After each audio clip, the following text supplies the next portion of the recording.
Alors, c'est Stéphane Edouard, ça vous le savez. Ce que vous savez peut-être pas, parce que ça va dépendre du jour également, vous allez le regarder, vous savez le temps sur Internet, c'est que c'est dimanche. Et dimanche, je vais m'offrir la liberté. C'est toujours bon de s'offrir la liberté, mais vous allez voir, haha, mise en abîme dans quelle mesure.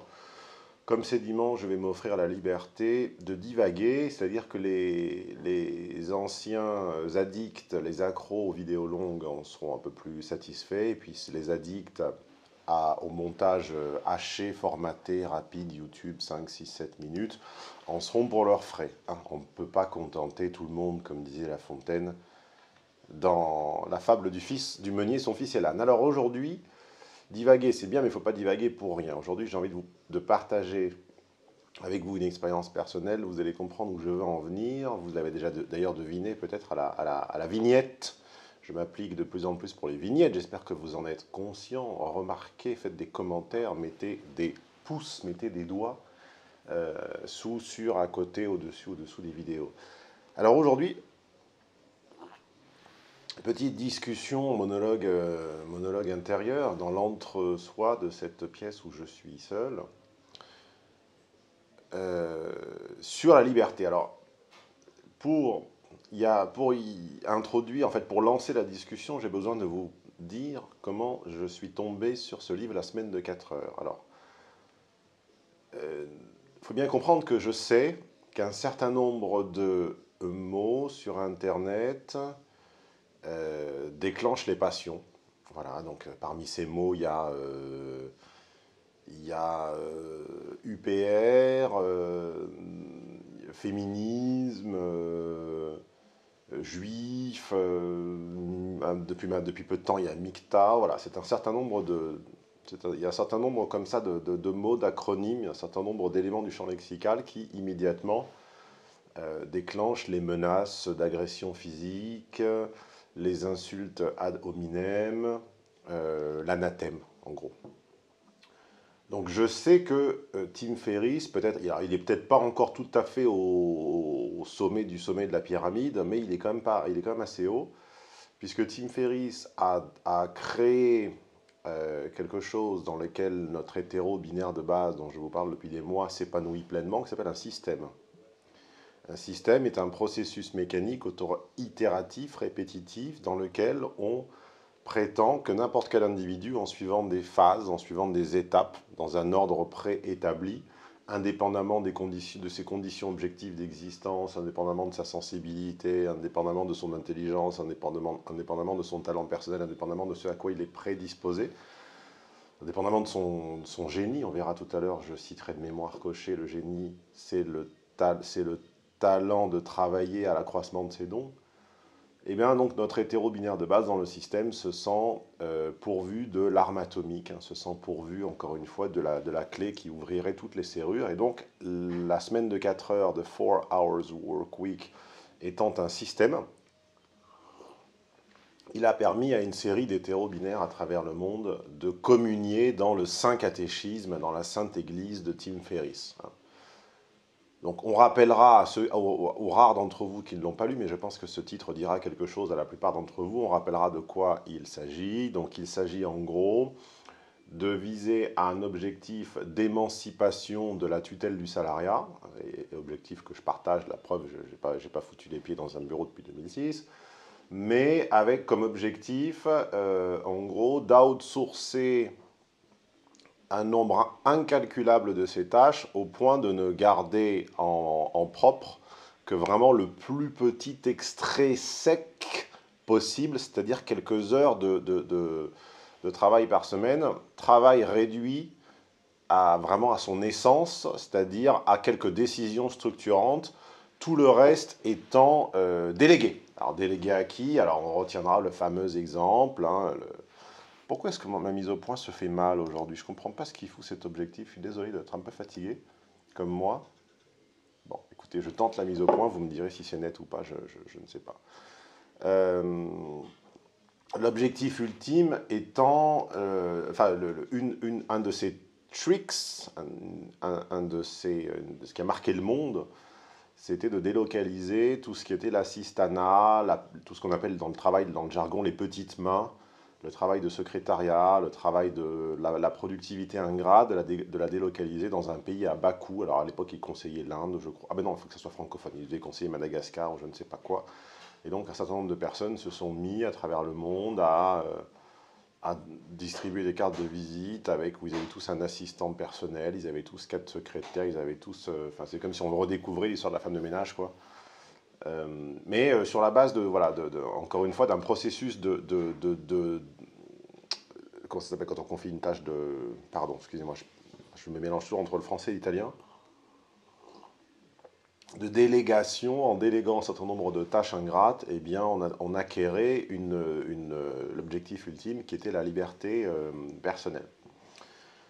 Alors, c'est un objectif qui résonne d'autant plus en moi que je sortais, donc là on parle des années 2005, 2006, 2007, le livre n'existait qu'en langue originale d'ailleurs, il n'avait pas encore été à ma connaissance traduit, et je sortais d'une grosse période de lecture très nietzschéenne, donc j'avais lu quasiment tout Nietzsche sauf un, qui était la généalogie de la morale, je crois. J'avais lu tout Nietzsche, je vous les raconterai, si vous voulez que je vous raconte comment j'ai rencontré Nietzsche, je vous le raconterai. J'ai 2 histoires à vous raconter, c'est comment j'ai rencontré Nietzsche et comment j'ai rencontré Fabrice Lucchini. Rencontré Fabrice Lucchini. Je vous les raconterai à l'unique condition que vous le vouliez, que vous le demandiez, donc dites-le en commentaire si ça vous intéresse. J'ai rencontré Nietzsche pour plaire à une fille, pour brancher une fille à Sciences Po, et j'ai rencontré Fabrice Lucchini pour une autre raison. Dites-moi encore une fois si vous voulez que je vous raconte cette interview cocasse. Oui, j'ai interviewé Fabrice Lucchini. Alors, donc, et oui, le Nietzsche que j'ai donc fréquenté intimement, feuille à feuille, annoté amoureusement pendant des années, dans les aphorismes, je crois que c'était du Gai Savoir, ou de Par-delà le bien et le mal, disait quiconque n'a pas un tiers de sa journée pour lui est un esclave. Moi, en bon matheux de base, j'ai fait un tiers de 24, 8. J'ai dit, putain, il faut avoir 8 heures de libre par jour pour ne pas être un esclave, pour ne pas retourner comme mes arrière-grands-parents en Guyane par le bateau. Donc forcément, c'est un objectif qui résonnait. Alors, du coup, comme je me méfie, encore une fois, je cite Nietzsche de mémoire, je me méfie des faiseurs de système et les évite. Donc moi, Tim Ferriss étant un faiseur de système, je n'ai pas suivi à la lettre le processus itératif, néanmoins, j'ai mis en place un certain nombre de décisions, un certain nombre de modes de travail, un certain nombre de modes de vie, un cadre à mon travail qui m'octroyait le maximum de liberté possible. J'ai la chance d'être productif. Je vous donne d'ailleurs de temps en temps, regardez là en coin, là, je vous donne d'ailleurs de temps en temps des astuces productivité. Je n'hésite pas à les partager avec vous, soit sur ce canal gratuit, soit de façon plus professionnelle en séminaire. J'ai même un séminaire entier sur la productivité. Ceux que ça intéresse, cliquez sur le lien ci-dessous. Il est bref, il ne dure que 2 heures, il est passionnant et surtout, il est extrêmement pragmatique. Donc, ayant la chance d'être productif et ayant également la chance d'être intelligent, ce qui est un facteur objectif, c'est mesurable objectivement l'intelligence, en tout cas une forme d'intelligence. C'est ça qui est intéressant. On en parle très peu, c'est un sujet très tabou, l'intelligence, forcément dans une société arbitrairement égalitaire, faussement égalitaire, naïvement et égalitaire. Évidemment, c'est un sujet qu'on ne peut aborder sereinement, mais croyez-moi, l'intelligence, ça se mesure. Et bon, j'ai la chance qu'elle soit plus que correcte, objectivable. D'ailleurs, si ça vous intéresse également, je peux traiter du sujet de la précocité intellectuelle, parce que c'est un sujet qui m'a concerné, donc tout ce qui est test de QI, etc., si vous voulez, nous en parlons. Dites-moi si c'est un coming out que je devrais faire à votre avis ou pas. Donc comme j'ai la chance d'être relativement intelligent et productif, du coup j'ai pu assez rapidement mettre en place un mode de travail où j'écrivais mes contenus, c'est-à-dire je me fixais un rythme d'écriture de livres et d'écriture de séminaires, d'écriture de conférences dense, mais réduit à quelques jours par mois. Et à l'époque, n'ayant pas de clients VIP, c'est-à-dire n'ayant pas la nécessité d'être présent toute la journée à leur écoute, et ne vivant que de la vente des tickets de mes séminaires, finalement, j'avais en gros, j'avais entre 2 et 3 semaines de libre par mois, quoi. Voilà. Et je gagnais on va dire, à peu près 80% de ce que je gagne aujourd'hui. Voilà, mon salaire était inférieur d'environ 20% à ce que je gagne aujourd'hui. Donc vous voyez, on n'était pas dans... C'est l'ingratitude et c'est l'incompréhension de la relation effort et rétribution. C'est que ce n'est pas une droite, hein. On n'est pas rétribué à la hauteur de son effort. Il y a un moyen, et c'est d'ailleurs ce que les gens, c'est ce que les feignants intelligents, hommes notamment, font à l'école. Les feignants intelligents hommes à l'école font 80% de l'effort et ont à peu près, pour avoir, je sais pas, une note correcte, on va dire 15. Et c'est la laborieuse, en général femme, qui va faire 2 ou 3 fois plus d'efforts pour avoir non pas 15, mais 17. En fait, le feignant malin laisse les 2 points de différence en disant que la différence d'effort n'en vaut pas la peine. Et donc, c'est ce que j'ai appliqué comme mode de travail. Résultat, je me suis retrouvé avec une liberté pas possible. Or, et c'est d'ailleurs l'unique de ces citations dont je me souviens, comme dit Frédéric Becbédé au début de son livre En Russie, il y a toujours un con qui va se moquer de moi parce que je cite Becbédé, oui, je cite aussi Romain Rolland, Paul Géraldy et Nietzsche, donc bon, quand vous saurez citer un panel, un compendium varié d'auteurs, vous aurez également le droit de citer Becbédé sans qu'on se foute de votre gueule. J'ai dit. Donc, comme disait Becbédé dans la préface de son bouquin sur la Russie, il disait j'ai tant voulu enfin de mémoire, hein, j'ai tant voulu la liberté, mais finalement, quand elle est arrivée, qu'est-ce que je me suis senti seul comme un con. Il le dit mieux que ça. Et en réalité, je me suis rendu compte que cette liberté, ces heures et ces heures et ces heures par jour, était un fardeau et surtout était la condition objective, l'entraînement, la propédeutique, dirais-je si je voulais crâner, à tous les excès. Et on le voit d'ailleurs, il y a un autre animateur de la grande époque Canal qui vient de casser sa pipe, il vient de passer l'arme à gauche, Philippe Vecchi. Devoise, on l'a exfiltré, Delarue est claqué il y a une dizaine d'années, un peu moins. On voit ce qui se passe dans les jobs artistiques et les jobs mondains, c'est-à-dire avec un ratio production, représentation et rétribution complètement délirant, avec très peu de travail de production pure, beaucoup de valorisation et de représentation de ce qu'on a produit et une énorme rétribution, ce qui est la caractéristique des jobs artistiques. Pour avoir fréquenté une artiste contemporaine pendant des années, qui est mon ex-compagne, un tableau, ça vaut des milliers d'euros et ça prend 1 heure à faire. Voilà. Un livre, on gagne rien avec un bouquin et ça prend 6 mois ou 1 an ou 2 ans à écrire.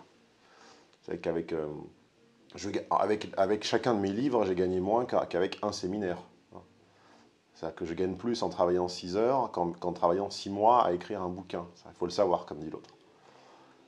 Sauf si on a la chance, évidemment, d'écrire le... Enfin, si on a la chance. Sauf si on est le plus petit dénominateur commun d'une attente latente, d'une attente implicite de la psyché collective, et auquel cas son livre parle à tout le monde, comme 50 Shades of Grey. Et cette liberté a été un fardeau au point que je me suis retrouvé à faire sur le tard car j'avais 28, 29 ans, 30 ans, 31 ans, 32 ans, ma période de dévoiement. Vous savez que je réponds souvent au phone coaching, aux consultations téléphoniques de clients m'appelant pour que je leur décode, pour que je leur dénoue leur dilemme relationnel et pour que je leur décode les atermoiements émotionnels de leur compagne. Je leur dis, mais si c'est une femme enfant, il faut qu'elle ait sa période de dévoiement, il faut qu'elle te la mette à l'envers, il faut qu'elle te la fasse à l'envers pour se mettre dans un tel embarras qu'elle décide de grandir, car on grandit que si on y a intérêt.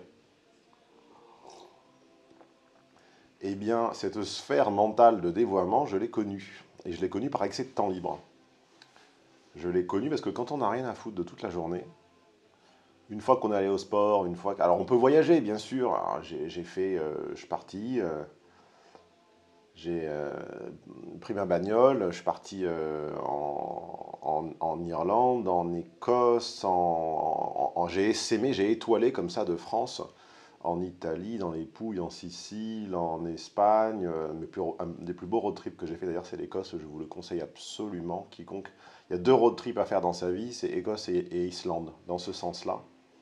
Pas Islande-Écosse, Écosse-Islande, et puis après on a vu ce qu'il y a de plus beau sur Terre, à peu près, comme disait Thierry Roland, on peut crever, quoi. Mais les voyages, d'abord, on n'a pas assez de, on n'a pas dans son réseau des gens qui ont autant de temps que soi, avec aussi peu de responsabilités pour voyager avec soi. Donc on se retrouve un petit peu comme disait, c'est la journée citation aujourd'hui, un petit peu comme disait je sais plus qui, on se retrouve à voyager tout seul. Les voyages forment la jeunesse et déforment les pantalons. Donc non seulement on se retrouve à voyager tout seul, mais alors les voyages seuls, évidemment, quand on est un petit peu sociable et quand on a les codes, on se retrouve à faire des rencontres encore plus folles, encore plus délurées. Et puis une fois qu'on en a marre de se retrouver aux quatre coins de l'Europe ou du monde, et quand on n'a pas l'esprit backpacker, ce que je n'ai pas, eh bien on se retrouve à mondaniser. Voilà, donc je me suis retrouvé à organiser des soirées, notamment à l'époque à Milan où je faisais des relookings. Oui, j'avais cette carte aussi, j'avais cette vignette que j'ai toujours parfois. Je me fais plaisir parfois à travailler sur la garde-robe de clients. Et donc je me suis retrouvé à accéder, je ne sais pas si vous avez vu la grande bellezza, mais à une faune mondaine, voilà, à la Dolce Vita franco-italienne, et à des gens voilà, du culturo-mondain, comme dit l'autre, avec ses codes, avec son investissement de départ qui n'est pas nul. C'est un monde où il faut un gros capex et un opex certain. CAPEX étant le capital de départ et l'OPEX le capital de roulement. Mais quand on a décidé de mettre un gros, de frapper un gros coup que j'avais frappé en organisant une grosse soirée à mes frais à Milan qui m'avait coûté 4 ou 5 000 euros. En fait, qui m'avait coûté tout ce que les relookings de la semaine à Milan m'avaient rapporté. J'avais tout claqué en une soirée, j'avais rincé tout le monde de champagne dans un magnifique appartement. Je vais vous glisser quelques photos là en même temps. Et du coup, je me suis retrouvé mondain malgré moi, et je me suis retrouvé dans une fuite en avant. Alors, comme je n'ai pas particulièrement de goût pour les substances addictives, ni les opiacés ni les autres, bon, mais j'ai rien pris. Enfin, j'ai rien pris, mais, mais j'ai pris quand même cher, puisque la mondanité crée l'incomplétude pousse à rechercher la personne qui nous compléterait, et cette personne, on ne sait la chercher finalement à la fin que dans les mondanités, hein, puisque on se rend compte que le rapport coût-résultat est bien meilleur en réalité quand on invite, quand on fait venir 100 personnes. On a le choix parmi une cinquantaine de femmes, dont 45 très jolies. Euh, si vous voulez, c'est plus rentable qu'aller à la bibliothèque, quoi. Puis en plus, je dis ça, il faudra également que je vous raconte, si vous le souhaitez, dans une autre expérience, dans une autre de ces partages intimes du dimanche, on va les appeler comme ça, les PID, les PID, partages intimes du dimanche. Enfin, que je vous raconte à l'époque le sentiment d'angoisse et de tristesse qui m'envahissait quand je passais d'une grosse soirée mondaine le samedi à la bibliothèque. J'allais souvent à Beaubourg le dimanche après-midi pour lire Nietzsche notamment et pour me cultiver à peu de frais. Et j'étais frappé de voir la différence des personnes présentes, c'est-à-dire qu'il n'y avait pas une fille potable à Beaubourg, et ça m'attristait beaucoup de voir qu'il y avait pas, voilà, qu'une bibliothèque ne contenait que des boudins, et que dans une soirée un peu apprêtée, entièrement superficielle, finalement, toute la beauté se concentrait là. Ce sont des constats finalement que tout le monde a fait, qui sont très basiques, très élémentaires, mais il faut les avoir vus pour bien comprendre. Bon, bref, la liberté m'a poussé à une espèce de période de dévoiement et de... Alors je me retiendrai, je m'empêcherai d'utiliser le terme dépression, car il est connoté médicalement, il a un sens, et je ne voudrais pas le voler, je ne voudrais pas faire le hold-up sur ce concept qui est important pour certains, donc une légère déprime de fond. J'avais appelé ça avec ma copine Sophie une période pas de dévoiement, mais de flou, de vague, et d'incomplétude, de grande incomplétude, qui m'a donc poussé à fréquenter des gens de petite vie et de mauvaise vertu, ou de petite vertu, des femmes de petite vertu et des hommes de mauvaise vie. Voilà. Lisez entre les lignes si vous voulez, et ou pas. Résultat de tout cela, la liberté est un fardeau, et je pense que, sincèrement, j'ai expérimenté dans ma chair que s'acharner à construire une vie basée sur la liberté quand on n'est pas monté, équipé, préparé cognitivement, quand on ne l'a pas dans le sang, c'est très dangereux, ça ne fonctionne pas et ça pousse à tous les excès. Voilà. Encore une fois, regardez combien de personnages, d'animateurs du culturo-mondain cassent leur pipe. Alors 10 ans plus tard, ou 8 ans plus tard plus exactement, je suis 10 fois plus heureux. Et en réalité, j'ai compris un truc, 20 minutes, faut que je me grouille.